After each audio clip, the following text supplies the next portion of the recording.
चलिए स्टार्ट करते हैं। आज हम बात करेंगे इलेक्ट्रिक फील्ड की। देखिए, अब तक हमने कूलॉम्स लॉ की बात करी कि कूलॉम्स ने क्या कहा। कूलॉम्स ने दो स्टैटिक चार्ज पार्टिकल के बीच में फोर्स बताया। इन चार्ज पार्टिकल में हम मान लेते हैं एक थोड़ा बड़ा चार्ज पार्टिकल है, एक थोड़ा छोटा चार्ज पार्टिकल है।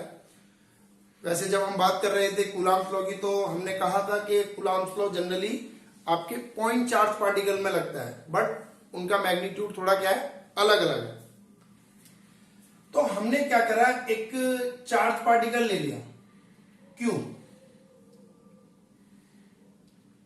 एक और चार्ज पार्टिकल लिया मैंने स्मॉल Q नॉट बोल दिया इसको। दोनों चार्ज पार्टिकल एक पर्टिकुलर पोजीशन पर रखे हुए हैं। जैसे मान लीजिए ये यहां पे रखा हुआ है, ये यहां पे रखा हुआ है, इनके बीच का डिस्टेंस मैंने ले लिया R है। यानी कि इन दोनों चार्ज पार्टिकल के बीच में एक फोर्स एक्सर्ट होगा। यही बात कूलॉम्स ने कही।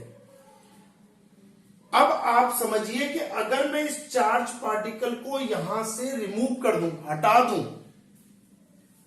तो क्या इस चार्ज पार्टिकल के पास कोई प्रॉपर्टी है?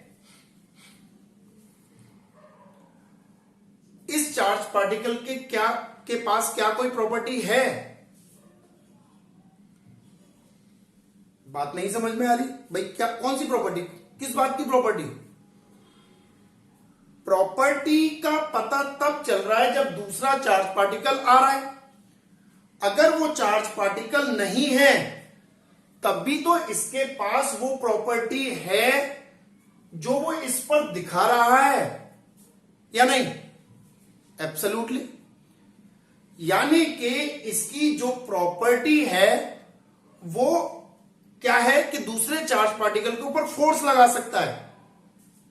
लेकिन वो दिखा कब रहा है? जब ये चार्ज पार्टिकल आ रहा है। अगर ये चार्ज पार्टिकल नहीं है तब भी इसके पास वो प्रॉपर्टी है, और उसी प्रॉपर्टी को हम क्या कह रहे हैं? उसी प्रॉपर्टी को हम इलेक्ट्रिक फील्ड कहते हैं। इलेक्ट्रिक फील्ड कुछ नहीं है। इलेक्ट्रिक फील्ड एक चार्ज पार्टिकल की ऐसी प्रॉपर्टी है, उस प्रॉपर्टी के कारण वो किसी दूसरे चार्ज पार्टिकल के ऊपर क्या करता है? फोर्स अप्लाई करता है। लेकिन सवाल यह है कि वो फोर्स अप्लाई कब करेगा? तो आंसर है वो फोर्स तब अप्लाई करेगा जब चार्ज पार्टिकल उसकी फील्ड में आएगा। अगर चार्ज पार्टिकल उसकी फील्ड में नहीं है तो वो फोर्स अप्लाई नहीं करेगा। यानी कि हर एक चार्ज पार्टिकल की एक ऐसी इनहेरिएंट प्रॉपर्टी होती है जो उसके अंदर है, लेकिन उस प्रॉपर्टी को वो शो कब करेगा? उस प्रॉपर्टी को वो दिखाएगा कब? उस प्रॉपर्टी को वो तब दिखाएगा जब कोई दूसरा चार्ज पार्टिकल उसकी फील्ड में आ जाए। अब बारी आती है कि फील्ड की समझने की।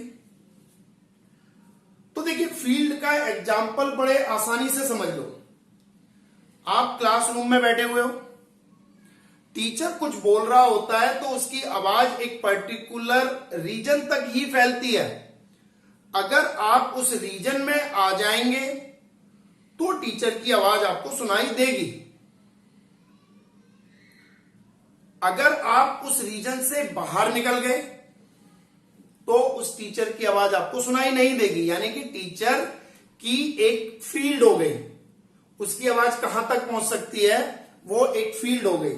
अगर कोई भी स्टूडेंट्स उस फील्ड में आ रहा है तो उसको क्या करना पड़ेगा? आप कह सकते हैं कि बाउंड भी होगा भाई, स्टूडेंट टीचर के साथ बाउंड भी होगा कि उसकी बात को सुनना पड़ेगा, बिल्कुल सुनना पड़ेगा। तो आप कह सकते हैं कि वो एक फील्ड प्रोवाइड कर रहा है। अगर कोई भी स्टूडेंट्स उस टीचर की फील्ड में आएगा तो कंपलसरी वो टीचर उसके ऊपर क्या करेगा? एक फोर्स अप्लाई करेगा। इन अ सिमिलर वे हर चार्ज पार्टिकल की एक क्या होती है? हर चार्ज पार्टिकल की एक फील्ड होती है। अगर उस फील्ड के अंदर कोई भी दूसरा चार्ज पार्टिकल आएगा तो क्या होगा? उस पर एक फोर्स अप्लाइड होगा।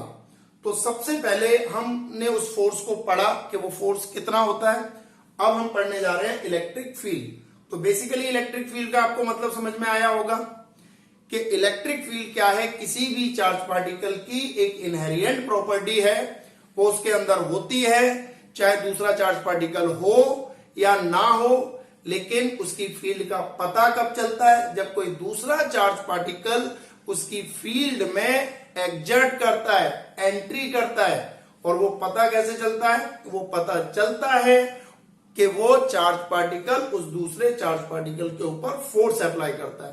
तो अब हम क्या करते हैं, इसको नोट डाउन कर लेते हैं। तो आप डेफिनेशन नोट कर लेंगे, electric field due to a given charge as the space around the charge in which electrostatic force of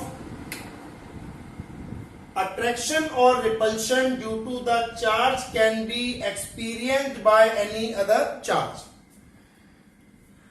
तो अब हम बात करेंगे कि इसकी स्ट्रेंथ कितनी है, इलेक्ट्रिक फील्ड स्ट्रेंथ कितनी है। तो देखिए स्ट्रेंथ की अगर मुझे बात करनी है तो सबसे पहले इन दोनों के बीच का फोर्स कितना है भाई। सबसे पहले तो इन दोनों के बीच में हमें फोर्स का ही पता चलता है, इलेक्ट्रिक फील्ड का तो पता चलता ही नहीं। तो हमने कहा इन दोनों के बीच का फोर्स कितना है। अब हम कहते हैं कि जो फोर्स लग रहा है वो किस पर लगा रहे हैं, हमने कहा इस पर निकाल लेते हैं, यूनिट टेस्ट चार्ज पर, कि भाई कितना है ये, इसको टेस्ट चार्ज बोल दो या पॉइंट चार्ज बोल दो, इसके ऊपर आप निकाल लेते हैं। तो उसी को क्या कह देंगे हम कहेंगे कि ये इसकी इलेक्ट्रिक फील्ड स्ट्रेंथ है। तो electric field strength eight any point, किसी पर्टिकुलर पोजीशन पे, तो हम क्या कहेंगे इलेक्ट्रिक फील्ड स्ट्रेंथ क्या है, हम कहेंगे इलेक्ट्रिक फील्ड स्ट्रेंथ इन दोनों के बीच में लगने वाला force at a point upon में हम किसके ऊपर निकाल रहे हैं, इसके ऊपर निकाल रहे हैं, तो इसको इससे इसके टेस्ट चार्ज से डिवाइड कर देंगे, तो ये आपकी क्या आ जाएगी, स्ट्रेंथ ऑफ इलेक्ट्रिक फील्ड आ जाएगी। अभी देखिए इस पर डिस्कशन और करते हैं। इलेक्ट्रिक फील्ड स्ट्रेंथ मैंने यहां पर पोजीशन लिखी है, क्या ये इलेक्ट्रिक फील्ड स्ट्रेंथ पोजीशन पर डिपेंड कर रही है? आंसर है बिल्कुल करेगी। अब इस बात को आप कुछ ऐसे समझो, जैसे मैंने अभी टीचर वाला ही एग्जांपल लिया था कि एक टीचर, वो क्या हो गया, सोर्स हो गया भाई, वो आपको पढ़ा रहा है, वो सोर्स हो गया, लेकिन आप उसके आसपास बैठते हैं तो सिर्फ आपको साउंड को देखना है, टीचिंग को नहीं, साउंड को समझिए। तो आप जैसे जितना उसके पास बैठे होंगे वो साउंड उसका उतना ही ज्यादा आपको सुनाई देगा। जैसे जैसे आप दूर जाते जाते हैं साउंड की स्ट्रेंथ क्या होती चली जाती है, कम होती चली जाती है। तो जैसे ये जो इलेक्ट्रिक फील्ड स्ट्रेंथ है ये किस बात पर डिपेंड कर रही है, that electric field strength depends on the position. आप इसको करके देख सकते हैं, मैग्नेट के केस में देख सकते हो। अगर आप एक मैग्नेट ले लें, दूसरी मैग्नेट को लेके आए, तो अगर ज्यादा पास लाते हैं तो फोर्स ज्यादा लगता है, कम होता है, थोड़ा दूर होता है तो कम लगने लगता है। तो आप फील्ड स्ट्रेंथ को समझ सकते हैं कि field strength basically depends on the position. अब ये एक चार्ज पार्टिकल था तो इसकी ऐसे स्ट्रेंथ बनेगी कि मैं इसको कहां पर डिटरमाइन करना चाह रहा हूं। अब देखिए किस पोजीशन पर मैं डिटरमाइन करना चाह रहा हूं, ऐसे बनेगी। तो आपको इस बात को बेसिकली ध्यान देना है कि इलेक्ट्रिक फील्ड स्ट्रेंथ किस बात पर डिपेंड कर रही है, it depends on the position. आगे बढ़ते हैं। इलेक्ट्रिक फील्ड स्ट्रेंथ एक वेक्टर क्वांटिटी है, वेक्टर क्वांटिटी है यानी कि इसकी डायरेक्शन होगी। यहीं से देख लीजिए कि फोर्स हमारा क्या है, वेक्टर क्वांटिटी है, पर्टिकुलर एक डायरेक्शन में लगता है। तो यहां पर हमारी इलेक्ट्रिक फील्ड स्ट्रेंथ भी क्या है, एक वेक्टर क्वांटिटी है। क्लियर? आगे बात करते हैं, इसकी ऐसा यूनिट बनाते हैं, डायमेंशन फॉर्मूला निकालते हैं, फिर हम इलेक्ट्रिक फील्ड स्ट्रेंथ पर कुछ और पॉइंट्स डिस्कस करेंगे जो बड़े काम के हैं आपके। चलिए ऐसा यूनिट निकाल लेते हैं कि हमारी ऐसा यूनिट क्या है, ऐसा यूनिट, फोर्स की ऐसा यूनिट क्या होती है, न्यूटन, और चार्ज की क्या होती है, कूलम। तो आपकी SI unit of electric field क्या हो गई, न्यूटन पर कूलम। डायमेंशन फॉर्मूला देख लेते हैं हम कि डायमेंशन फॉर्मूला क्या होगा।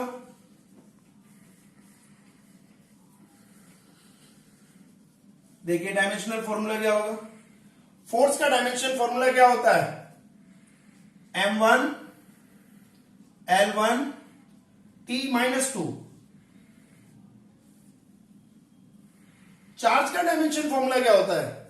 चार्ज का डायमेंशन फॉर्मूला आप निकालते हैं, चार्ज होता है current I equal to Q by T, तो Q इक्वल टू क्या हो जाएगा? I T।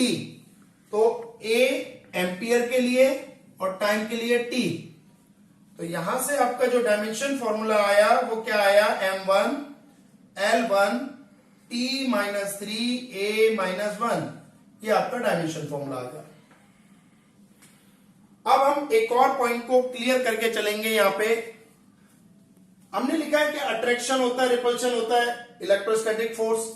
इसी के कारण जो इलेक्ट्रिक फील्ड की डायरेक्शन बनती है, तो उस डायरेक्शन को समझना बड़ा जरूरी है। तो पहले हम इस डायरेक्शन को डिस्कस कर लेते हैं कि ये डायरेक्शन कैसे है। तो इसको रब कर देते हैं, फिर देखते हैं डायरेक्शन कैसे बन रही है। देखिए,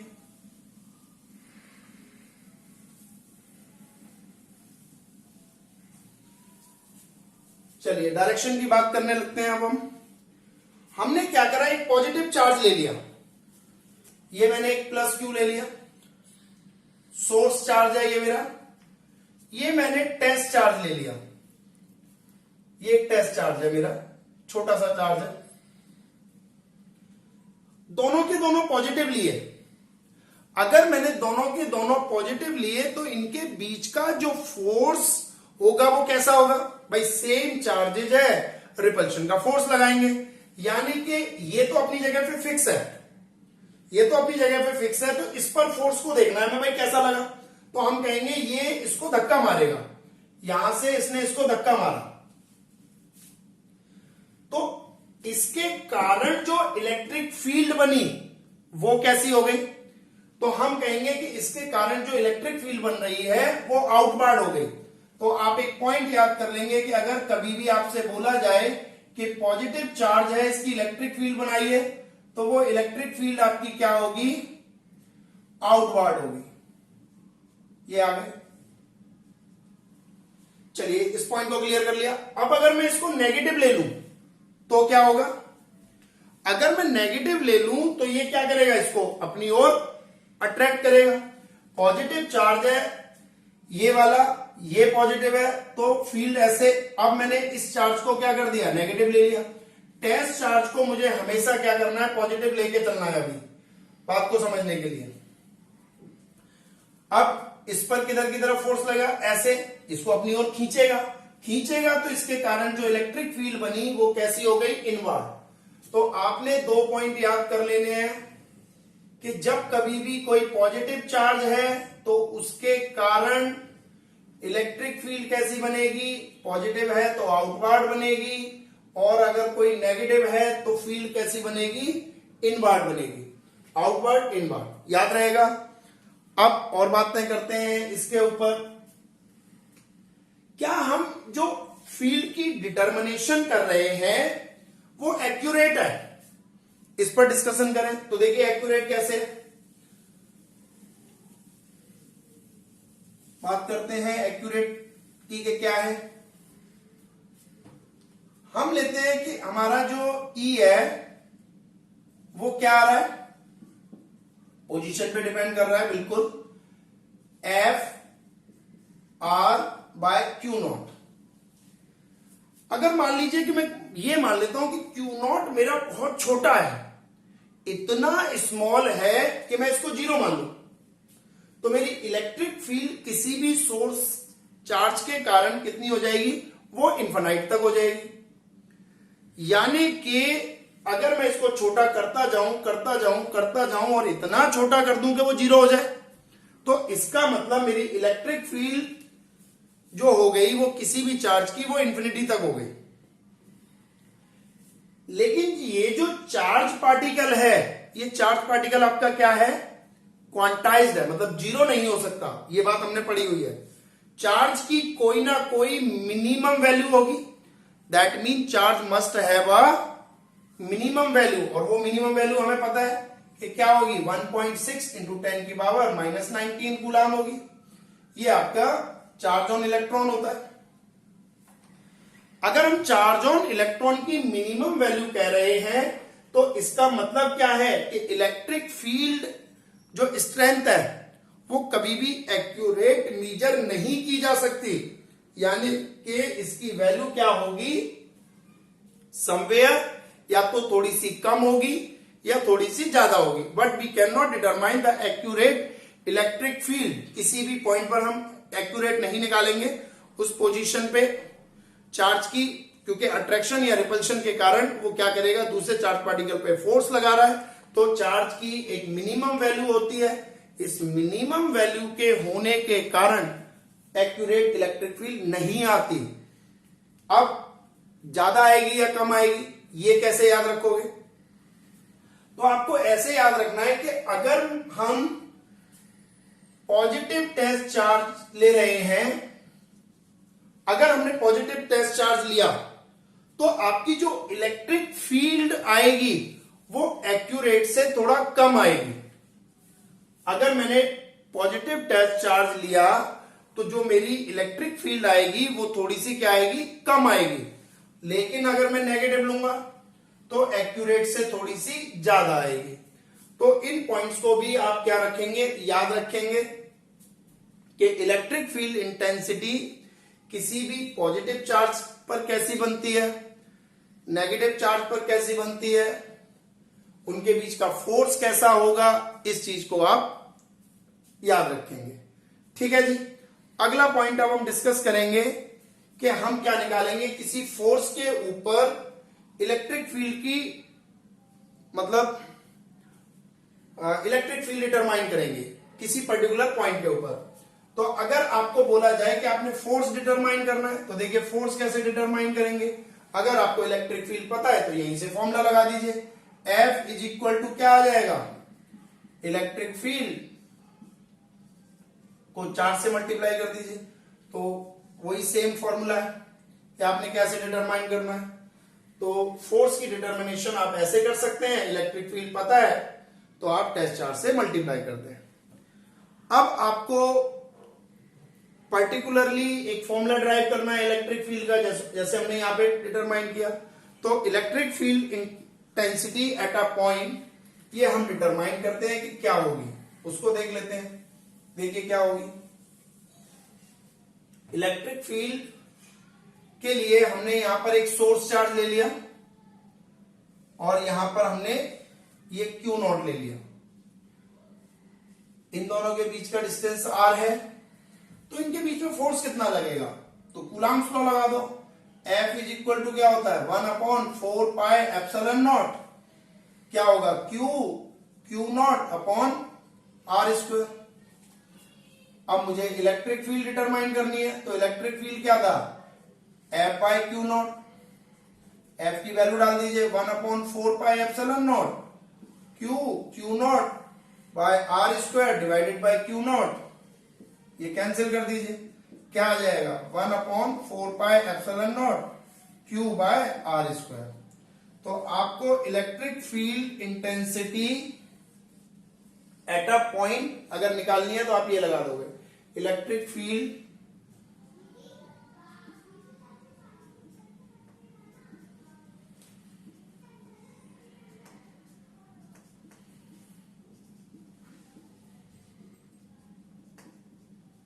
ठीक है जी। Electric field intensity at a point अगर आपको निकालनी है तो आप इस तरीके से डिटरमाइन कर सकते हैं। अब इसको अगर वेक्टर फॉर्म में रिप्रेजेंट करें तो वेक्टर फॉर्म में कैसे रिप्रेजेंट करोगे, क्योंकि हमने अभी अभी बताया कि इलेक्ट्रिक फील्ड क्या है, एक वेक्टर क्वांटिटी है। तो E इज इक्वल टू क्या आ जाएगा, 1/4 pi epsilon naught Q by R square.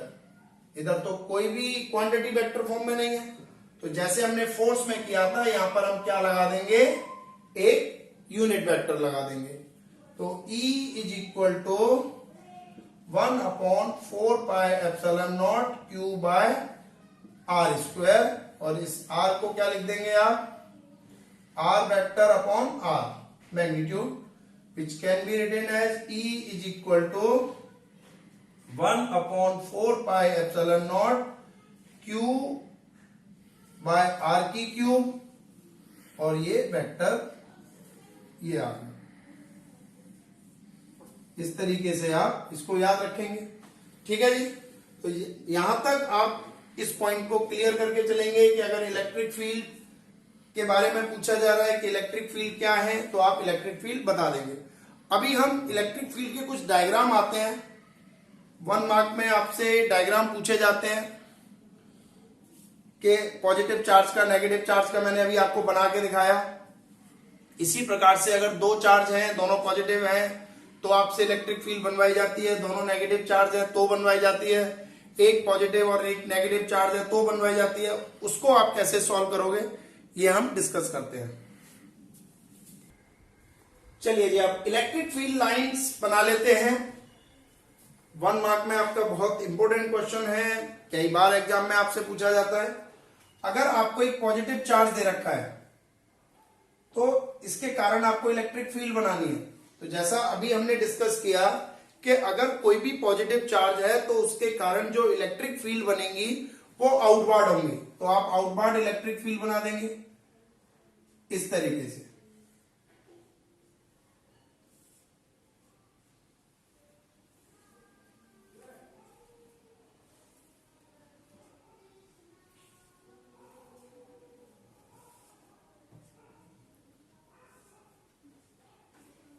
अगर कोई नेगेटिव सोर्स का चार्ज पार्टिकल है तो उसके कारण इलेक्ट्रिक फील्ड कैसे बनाएंगे आप? तो अभी अभी डिस्कशन हुआ कि इसके कारण कैसी होंगी, इनवर्ड होंगी। तो ये आप ऐसे करके इनवर्ड दिखा दोगे।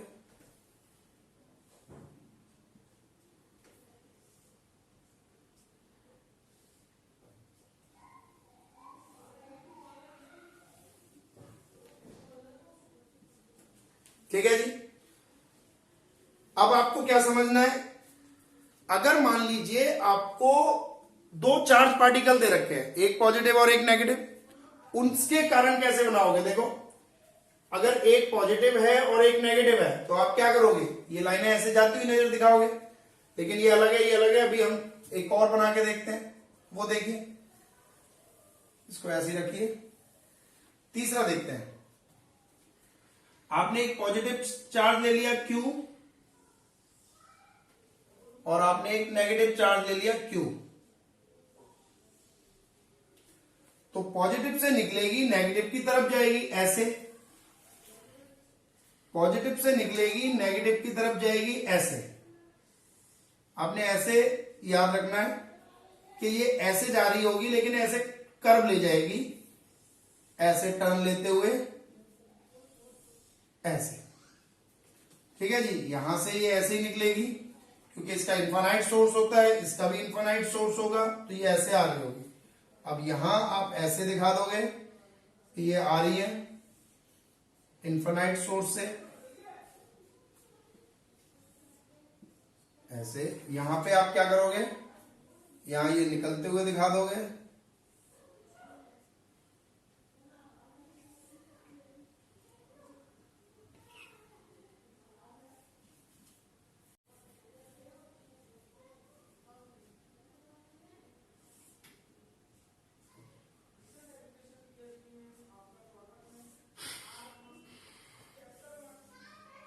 इस तरीके से।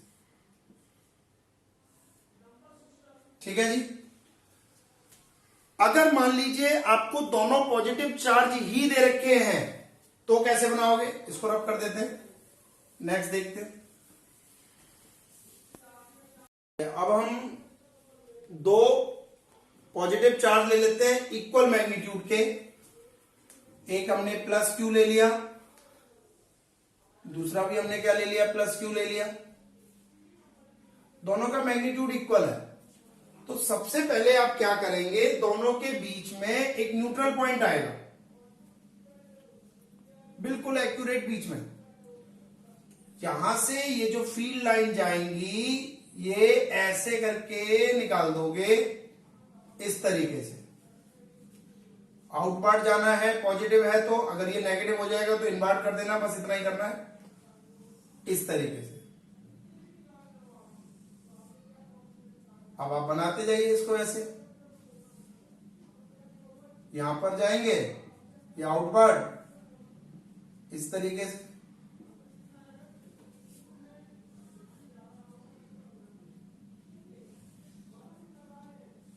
ऐसे इस तरीके से बना देंगे। क्लियर है जी? तो इजीली आप इन डायग्राम को ड्रॉ कर सकते हैं।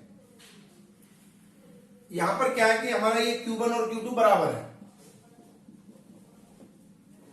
लेकिन अगर Q1 Q2 आपका बराबर ना हो, कोई एक चार्ज पार्टिकल बड़ा दे दिया जाए दूसरे से, तो आपने क्या याद रखना भाई, फील्ड किसकी ज्यादा होगी? जो स्ट्रांग है। अगर मान लीजिए Q1 मेरा बड़ा है और Q2 मेरा छोटा है, तो स्ट्रेंथ किसकी ज्यादा होगी? Q1 की स्ट्रेंथ ज्यादा होगी। इसका मतलब इसकी फील्ड ज्यादा होगी, तो ये जो पॉइंट है वो किधर की तरफ शिफ्ट हो जाएगा? Q2 की तरफ शिफ्ट हो जाएगा, जो स्मॉल है। तो बस इसी तरीके से आप इसको ड्रॉ कर देंगे, ये लाइन बीच में नहीं लेंगे। अगर ऐसे कंडीशन हो तो जो छोटा चार्ज पार्टिकल हो उसकी तरफ इस न्यूट्रल पॉइंट को शिफ्ट कर दीजिएगा। चलिए एक और हम इसी में सीखते हैं। अगले पॉइंट में अब हम बात करने वाले हैं, मान लीजिए कि आपको बोल दिया गया कि एक चार्ज पार्टिकल है, पॉजिटिव चार्ज पार्टिकल है, और एक न्यूट्रल प्लेट के पास इसको रख दिया। ये एक न्यूट्रल प्लेट है, इसके पास हम इसको रख देते हैं। तो क्या होगा भाई? पॉजिटिव चार्ज सबसे पहले न्यूट्रल प्लेट का क्या करेगा? तो हमने पढ़ा था इंडक्शन होगा। अगर इंडक्शन होगा तो इस प्लेट के ऊपर चार्ज आएगा। कैसा चार्ज आएगा? यहां नेगेटिव आ जाएगा,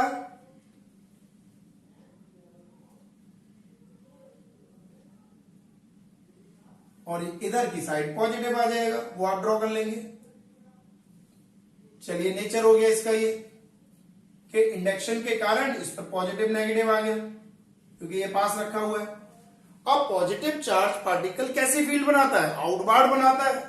तो भाई ये इधर की तरफ ऐसे जाएगा, तो इसको बनाते जाइए, ऐसे दिखा दीजिए।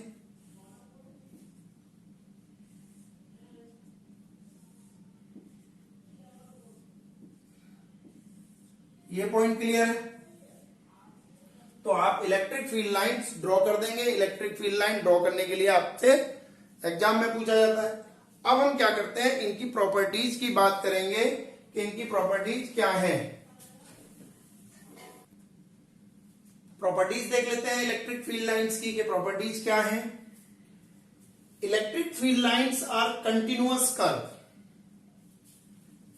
यानी कि अगर एक electric field line positive charge से स्टार्ट हुई तो वो कंटिन्यूअसली चलती जाएगी।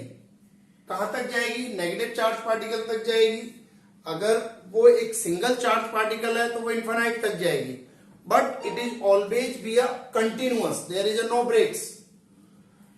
दूसरी प्रॉपर्टी देख लेते हैं, no electric field lines of force exist inside the charge body. मतलब अगर कोई एक पॉजिटिव चार्ज ले लिया मैंने, तो ये ऐसे जाएंगी लेकिन अंदर की तरफ नहीं होंगी। इस तरीके से तो जाएंगी लेकिन अंदर की तरफ कोई भी नहीं होंगी। अगर मैं यहां पर एक नेगेटिव चार्ज और ले लेता हूं, देखिए, तो इलेक्ट्रिक फील्ड लाइन यहां टर्मिनेट हो जाएगी। पहला पॉइंट भी यहीं से क्लियर हो जाएगा, दूसरा भी क्लियर हो जाएगा। तो ये क्या होगा? कंटिन्यूअस कर्व तो बनाएंगी लेकिन क्लोज नहीं होंगी कभी भी। क्लोज का क्या मतलब है कि जहां से वो स्टार्ट होगी वहीं आके टर्मिनेट होनी चाहिए, ऐसा नहीं होता। तो no electric field lines of force exist inside the charge body, thus the electrostatic field lines do not form a continuous close loop. तो कभी भी क्लोज लूप नहीं बनती। इस पॉइंट को आप याद रखेंगे। तीसरा पॉइंट डिस्कस कर लेते हैं, tangent to the electric field lines at any point. अब देखिए टेंजेंट कैसे ड्रॉ करेंगे। अभी हमने एक इलेक्ट्रिक फील्ड लाइंस एक पॉजिटिव और नेगेटिव के कारण ही बनाया। ये मैंने एक पॉजिटिव चार्ज लिया था और ये मैंने एक नेगेटिव चार्ज लिया था। इसके कारण जब मैंने ऐसे इलेक्ट्रिक फील्ड लाइन बनाई इस तरीके से, तो आप किसी भी पॉइंट पर, मान लीजिए आप यहां लेते हैं, तो यहां पर अगर आपको इलेक्ट्रिक फील्ड की डायरेक्शन देखनी है तो यहां पर एक टेंजेंट डाल दीजिए। ये एक टेंजेंट आ गया, यहां पर एक टेंजेंट डाल दीजिए, ये एक टेंजेंट आ गया। तो टेंजेंट आपको क्या देगा, टेंजेंट आपको इलेक्ट्रिक फील्ड लाइंस की डायरेक्शन देगा। आप किसी भी पॉइंट पर अगर टेंजेंट डालते हैं, टेंजेंट डालना आता होगा आपको, एक सर्कल है मान लीजिए, जैसे एक सर्कल है तो टेंजेंट डालते कैसे हैं, इस पर रेडियस डाल दीजिए और यहां पर परपेंडिकुलर बना दीजिए। जी बिल्कुल, टेंजेंट क्या होता है, perpendicular to the radius. Tangent यानी कि उसको एक ही पॉइंट पर काटेगा, तो इस बात को आप ध्यान रखेंगे। तो टेंजेंट हमें डायरेक्शन देगा। इसी से आपका चौथा पॉइंट भी क्लियर होगा। देखिए, no two electric field lines of force can intersect each other. दो इलेक्ट्रिक फील्ड लाइन कभी भी आपस में नहीं काट सकती। क्यों नहीं काट सकती, अगर मैं एक ही पॉइंट पर टेंजेंट डालूं, देखो इस लाइन के लिए टेंजेंट डालूं तो ऐसे डलेगा और इसके लिए टेंजेंट डालूं तो ऐसे डलेगा, यानी कि एक ही पॉइंट पर दो डायरेक्शन हो जाएंगी। क्या ये पॉसिबल है कि एक ही पॉइंट पर दो डायरेक्शन हो जाए? कभी भी पॉसिबल नहीं है।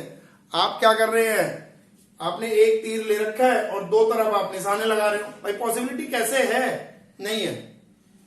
तो हमेशा एक पॉइंट पर एक ही डायरेक्शन होगी, इसलिए कभी भी दो इलेक्ट्रिक फील्ड लाइंस क्या नहीं कर सकती, आपकी इंटरसेक्ट नहीं कर सकती। The electric field lines are always normal to the surface of a conductor। अगर आप कोई सरफेस ले रहे हैं, मान लीजिए मैंने कोई भी एक सरफेस ले ली, जैसे अगर इसी को मान लीजिए, तो इस पर जो फील्ड लाइन होंगी वो हमेशा आपकी कैसी होंगी, परपेंडिकुलर होंगी, हमेशा आपकी क्या होंगी, नॉर्मल होंगी। तो आपको इन बातों को याद रखना है। There are several many other properties of electric field line, तो आप बेसिकली इनको याद रखेंगे कि क्या है। कुछ और भी प्रॉपर्टीज है जो मैं आपके साथ डिस्कस कर देता हूं। अगर इलेक्ट्रिक फील्ड लाइंस क्या करती हैं, इलेक्ट्रिक फील्ड लाइंस हमें इंटेंसिटी का भी पता बताती हैं कि भाई इंटेंसिटी, जहां पर इलेक्ट्रिक फील्ड लाइंस एक पर्टिकुलर एरिया से निकल रही है, अगर वो number of electric field line ज्यादा है तो उस पॉइंट की इलेक्ट्रिक फील्ड स्ट्रेंथ भी क्या होगी, ज्यादा होगी। अगर कम है तो कम होंगी। तो इलेक्ट्रिक फील्ड लाइंस की प्रॉपर्टीज को आप याद कर लेंगे और ये टॉपिक कवर करेंगे। अब इसके बाद जो अगला टॉपिक हम कवर करेंगे, नेक्स्ट क्लास में कवर करते हैं इसको, इलेक्ट्रिक डाइपोल की बात करेंगे हम।